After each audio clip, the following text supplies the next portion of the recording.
Up in the Big Game Hunter, and welcome to the new second day of Career Coach Office Hours. In the past, I've been doing a Friday morning show at 9 a.m. Eastern with advice for job hunters. And I decided to add a second day of it. I'd experimented with a different idea, but I just wasn't finding it interesting. There I was going to read job openings to you. Not real interesting. And thus, I thought I would add a second day for Career Coach Office Hours on Tuesday mornings at noon Eastern. And I'll just simply say, if you have a question for me, put it into chat.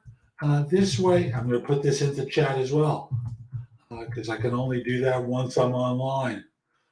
And I'll try and answer it during the show, because I've got a bunch left over from yesterday where people were messaging me during the week.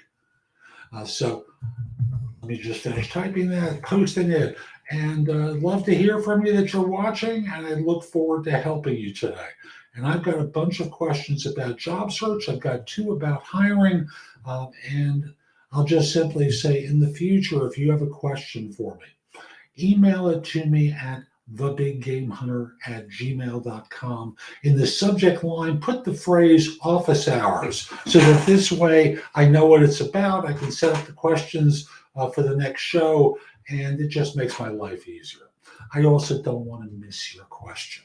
I also want to say, subscribe to No BS Job Search Advice Radio. It's on Apple Podcasts. It's about to launch on Helium Radio as well, Monday, actually 7 days a week at 8 a.m. Eastern time. And then we're also now, we've been on YouTube for a long time. That's JobSearchTV.com. They'll take you to my YouTube channel. You can watch me there. You can also watch me on Amazon. Download the JobSearch TV app. Now available through Hero Go. That's a new iOS app that we're appearing on, and we're on Roku as well. So lots of different ways that you can watch me or listen to me and learn more about the work that I do, and help with the job search, hiring more effectively, managing and leading. So again, if you've got a question, email it to me at thebiggamehunter@gmail.com and put the phrase office hours in the subject line. Now, I'm going to start off with, I didn't put the questions ahead. I apologize. So I'm going to be a little rough here. Let's see now. Is it there? Yes. Okay, good. What does a job seeker need to do to get removed from a recruiter blacklist? Oh, God. So recruiter blacklist. Now, internal blacklist. So let me deal with that first, because internally, you may have done something that offends folks on staff. You stood someone up. You accepted and then rejected an offer. You hurt them with a client. You demonstrated incompetence. How do you do that? How do you recover from that? There's no simple answer to that. You screwed up. And I'm sure there's something in your database record to indicate that you were that way. You might try putting a middle initial in your name, or changing your name in the future to first initial, middle name, last name, so that this way you can circumvent the system and not necessarily be exposed. You are not getting off that recruiter's list because, frankly, you deserve it. In terms of like a general list of multiple recruiters, none exists. There's no database that allows recruiters to shun you and put you into this status of no one should ever represent this person. Doesn't exist. So don't fear that, but you screwed up with a firm. And if you're asked about it, own up to it, be apologetic, be contrite. And if you want to try getting around it, try first initial, middle name, last name to try and beat the system. You may not be able to do it, but that's one way to try. Next question. And I'm going to be introducing a new feature here on the show as well, but I want to get to a couple of questions. When looking for a job, should you make sure the boss and you have similar political views? Well, we do live in different times, and I'll simply say, what difference is it to you if they are conservative and you're progressive, or vice versa? Are the two of you going to be talking about politics all day long? Can you say to them, we've got a difference of opinion here, let's keep it to work? If you're very junior and they're very senior, it's not like on the interview you're going to ask them, so are you progressive? Are you conservative? What are you? You're not going to ask that, are you? So how are you going to know? Is it because they have an American flag in front of the building? Is it because there's a BLM flag in front of the building? I don't know. But you're certainly not going to ask what their politics are you? And if you are, you're a jerk. Should you determine what your future boss's politics are as part of your evaluation? I don't think so, unless you happen to be one of those extremists who just doesn't believe that you could possibly work for someone who holds a different view than yours. And then you're just going to have to, I don't know how you even raise this as a subject and not come across as being a nut. Seriously, how do you do that?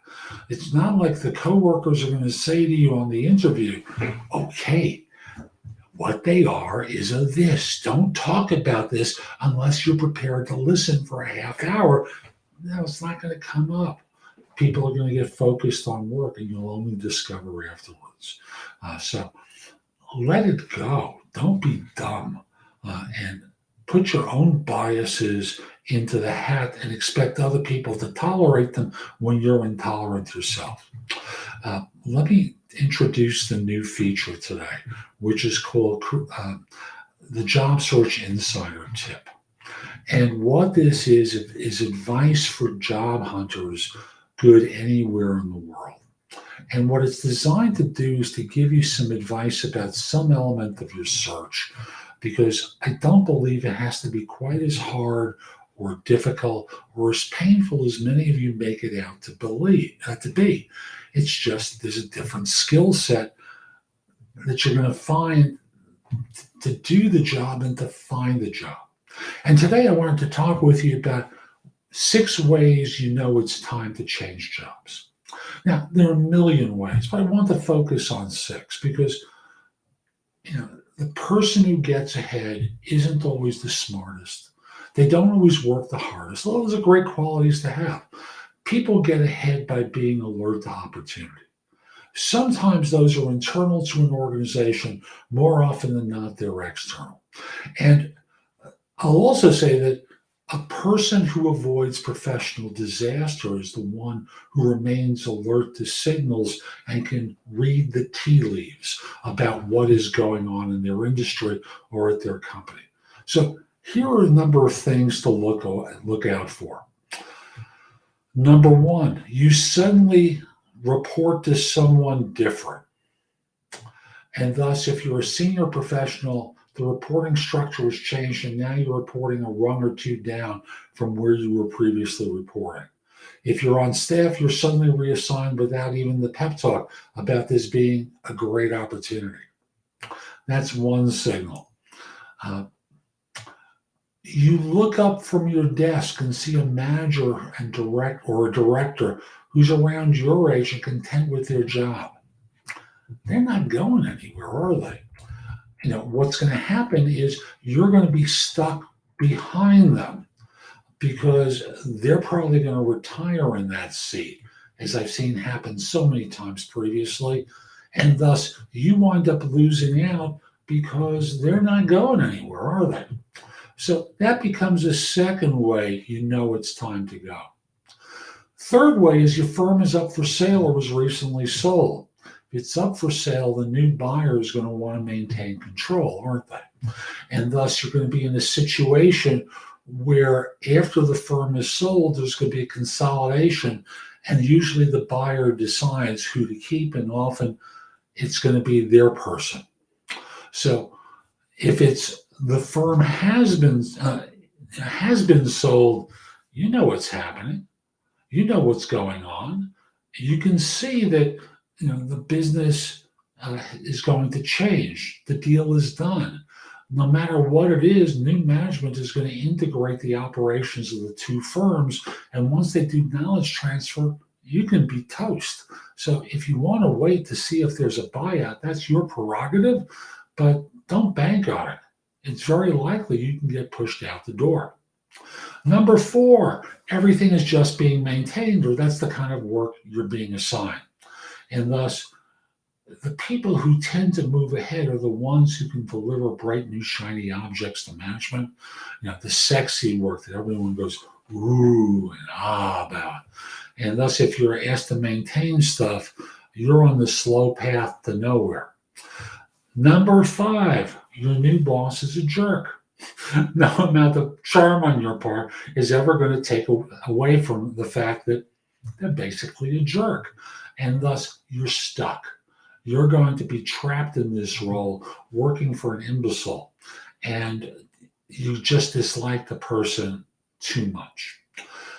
6th reason, your industry is on its deathbed. There are industries that we know are headed out. Newspaper publishing is complicated these days. How many survivors do you think there are going to be in newspaper publishing? Unless they have an online side to them, not many. Not unless they have a successful online side does the newspaper industry survive. There was a time where among the Fortune 500 in the United States were firms in the buggy whip industry. What the heck is a buggy whip? I'm sure many of you are asking, but no matter. There are things that indicate that your firm or your industry is dying, and you don't want to wait until the last minute. You've just got to start heading out the door before you're attending your own career funeral. Give yourself time to execute an effective job search before things reach crisis proportion. Don't wait. Do it now. Let me go back to Q&A. Who can see that you've set your status to open to work on LinkedIn? Great question. And I'll just simply say what you have the ability to do is set up LinkedIn so that everyone sees it, or only recruiters see that you're open to work. That's the fact of it. It's one or the other. You pick the one that you're willing to accept. It would sound like you'd only want recruiters to know that you're open to work because you're asking the question. You're obviously fearful. So it would seem like that's the best option for you. After job applications close, how long should you wait to hear if you have an interview? I would frankly wait a couple of days once you notice that it's closed, and then get in touch with the recruiter, preferably the hiring manager, to see if they're planning on talking with you. All you'd say to them is, I submitted my application through LinkedIn or wherever it was. I see you're no longer accepting the applications. When might you think I'll hear about whether I'll have an interview or not? They may say, oh, we're already starting to interview. Okay, which basically says you haven't been selected yet, or you may have been rejected. You may hear, oh, we're going to go through the resumes, pick the top 10 people, we're going to invite them in. Okay, whatever it is, don't wait to hear from them. Take some initiative and follow up. Is it bad to schedule multiple interviews for different jobs? Okay, I'm going to translate this question because it's a little complicated. Multiple interviews with different firms for different jobs is one option. Yes, it's okay to schedule multiple interviews for different jobs. What makes you qualified in all these different job classifications? Are you qualified? If not, then why are you bothering? Go for your real expertise or your real wishes and focus on those, and don't just simply, send buckshot out there and hope something sticks. What do you want to be doing? Which job reflects you and your interests? And if it doesn't, why are you chasing after it? Now, if you're out of work, I understand you need a job. You want a job. You need the money. You're not independently wealthy. I got that. But other than that, why would you do it? Why would you put yourself in the position where you're chasing lots of jobs at lots of organizations and don't really have the expertise? So those are the questions I had around job search. I had two around hiring. Great question coming up. Why would you hire someone who seems to be a job hopper? Now, the key word in there is seems to be, because sometimes what makes someone a job hopper is the economy. Hopefully, they would have explained that in their resume. After all, in 2020, there was a pandemic. It moved on into 2021. There are people who bounced from one temp assignment to another because they needed money, and at least they were working. And do you punish them because they took temp assignments? I don't think you should. And if you do, geez, how ungracious of you. How stupid are you? This person worked throughout the entire time. Were they actually a job hunter? Were they in temp assignments to begin with? Unless at the end of 4 months the assignment ended, they found something else. It could certainly be that. Hopefully the resume might have indicated that. It might have had an aggregate category of temp assignment or contractor or consulting assignment and the aggregate dates, and underneath it each assignment listed, so you knew that they were a consultant. If they were an employee of 6 firms in 2 years and all 6 firms are listed there for like 3 months or 4 months at a time, that's a different question. And I would be clear when I interviewed the person, I first determined that they were qualified. And secondly, I say, look, I'm looking at your resume. It looks like you've been a job hopper. Do you have an explanation for all these job changes I've seen? And then you shut up and listen. And you listen as to whether or not they're being sincere or whether or not they're being defensive. And if they're being defensive, you don't go further. If they're being sincere, you do. It just makes sense. So listen to what people say and don't say about situations. It will guide you very well. Next question. I think this is the last one about hiring. As a software engineering manager, how long would you give a new college hire who doesn't have a computer science background? How long would you give them to get up to speed on a project? When you hire a new grad, they're not going to get up to speed so fast. It's just the reality. They don't know what they don't know. And the fault is yours. You didn't evaluate and assess them well enough. You just basically said, okay, I'll hire a beginner, and don't put the opportunity for success in their hands. Remember, you want to be selecting talent that can help you, right? You want to select talent that will help you get things done, that make you look good so you move ahead. You don't want to hire people that you're going to want to fire right away. What you want to be doing is hiring people who have competence, self-confidence, character, chemistry, maybe a little bit of charisma, all of which add up to you trust them. Yes, everyone has to get up to speed, but a beginner who is incompetent, who knows nothing, why would you expect they're going to be more or less capable of getting up to speed? You know they don't know what they're doing, and you know that they're looking to you for guidance. Why would you do that? Why would you put them in the position to fail, and you fail with them? So I'm Jeff Altman. I hope you enjoyed today's show. I'll be back Friday at 9 a.m. Eastern Time for another episode of Career Coach Office Hours. Hope you enjoyed today's show. If you've got a question for me, email it to thebiggamehunter@gmail.com. In the subject line, put the phrase office hours. I'll know what it's about and I'll address it on Friday. Also, if you're interested in one-on-one coaching, visit my website, thebiggamehunter.us. There's a button where you can schedule time for a free discovery call or schedule time for coaching. I'd love to help.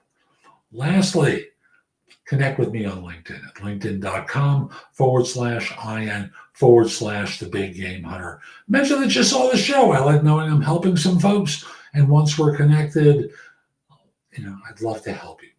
Hope you have a terrific day. And most importantly, be great. Take care.